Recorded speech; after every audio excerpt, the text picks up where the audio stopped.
Depression ఓ తీవ్రమైన మానసిక రుగ్మత. చాలా మంది ఈ సమస్యతో బాధపడుతున్నారు. ఇది అంటుకుంటే అందులోంచి బయటపడటం చాలా కష్టం. యువతలో ఒత్తిడి, ఆందోళన చాలా పెరిగిపోయాయి. ఉద్యోగస్తులు కూడా డిప్రెషన్ కు లోనవుతున్నారు. ఇందుకు అనేక కారణాలుంటాయి. పని ఒత్తిడితో పాటు ఆర్థిక పరమైన ఇబ్బందులు, కుటుంబ సమస్యలు డిప్రెషన్ కు దారితీస్తున్నాయి. దీర్ఘకాలంలో తీవ్రమైన మానసిక సమస్యగా మారుతుంది. డిప్రెషన్ లో ఉన్న వారిని అంత ఈజీగా గుర్తించలేం. అయితే డిప్రెషన్ లో ఉన్న వారిని సరైన సమయంలో గుర్తించగలిగితే వారు ఆత్మహత్య వంటి విపరీత ఆలోచనకు లోను కాకుండా రక్షించుకోవచ్చు. దీపికా పదుకునే కూడా చాన్నాళ్ల పాటు డిప్రెషన్ లో ఉండింది. అందులోంచి బయటపడడానికి చాలా కష్టపడింది. డిప్రెషన్ లో ఉన్నవారికి మానసిక వైద్యుల పర్యవేక్షణలో చికిత్స అందించాలి. అలాగే పౌష్టికాహారాన్ని తీసుకోవాలి. డిప్రెషన్ లో ఉన్నవారు రోజు క్రమం తప్పకుండా వ్యాయామం చేయాలి. Walking, jogging, running, swimming, cycling, dance, yoga వంటివి చేస్తుంటే ఒత్తిడి, ఆందోళనలు తగ్గుతాయి. మనసు ప్రశాంతంగా ఉంటుంది. అలా డిప్రెషన్ నుంచి బయటకు రావచ్చు.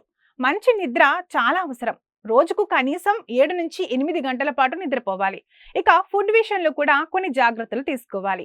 ఒమేగా 3 ఫ్యాటీ యాసిడ్లు ఎక్కువగా ఉండే చేపలు, అవిసె గింజలు, చియా విత్తనాలు, వాల్నట్స్ ను ఫ్రీక్వెంట్ గా తీసుకోవాలి. ఇవి మెదడును ఆరోగ్యంగా ఉంచుతాయి. రాత్రిపూట త్వరగా నిద్ర పట్టేట్లు చేస్తాయి. అలాగే కార్బోహైడ్రేట్లు ఎక్కువగా ఉన్న తృణధాన్యాలను ఆహారంలో భాగం చేసుకోవాలి. ఫ్రెష్ ఫ్రూట్స్, ఆకుకూరలు, కూరగాయలను వీలైనంతగా ఎక్కువగా తీసుకోవాలి. అమైనో యాసిడ్లు ఉండే పప్పు దినుసులు, మాంసం వంటివి కూడా మానసిక ప్రశాంతతను కలిగిస్తాయి. పెరుగు కూడా చాలా మంచిది. ఇకపోతే ట్రాన్స్ ఫ్యాట్స్, నూనె పదార్థాలు, జంక్ ఫుడ్స్, స్వీట్లు, ఫాస్ట్ ఫుడ్స్ ను కంప్లీట్ గా మానేయాలి. మంచి నీళ్లను బాగా తాగాలి. డిప్రెషన్ నుంచి బయటపడటానికి కొన్ని చిట్కాలు కూడా ఉన్నాయి. రాత్రిళ్ళు పాలలో కొంచెం అశ్వగంధ పొడిని కలిపి తాగితే ఒత్తిడి తగ్గుతుంది. సుఖనిద్రతో పాటు డిప్రెషన్ నుంచి కూడా బయటపడతారు. అలాగే పాలలో కుంకుమ పువ్వును కలిపి తాగితే కూడా బోల్డ్ ఎంత ప్రయోజనం ఉంది. ఎందుకంటే కుంకుమ పువ్వులో యాంటీ డిప్రెసెంట్ గుణాలు ఉంటాయి. ఇవి మానసిక ప్రశాంతతను కలిగిస్తాయి. అరటి పండు కూడా ఆరోగ్యానికి చాలా మంచిది.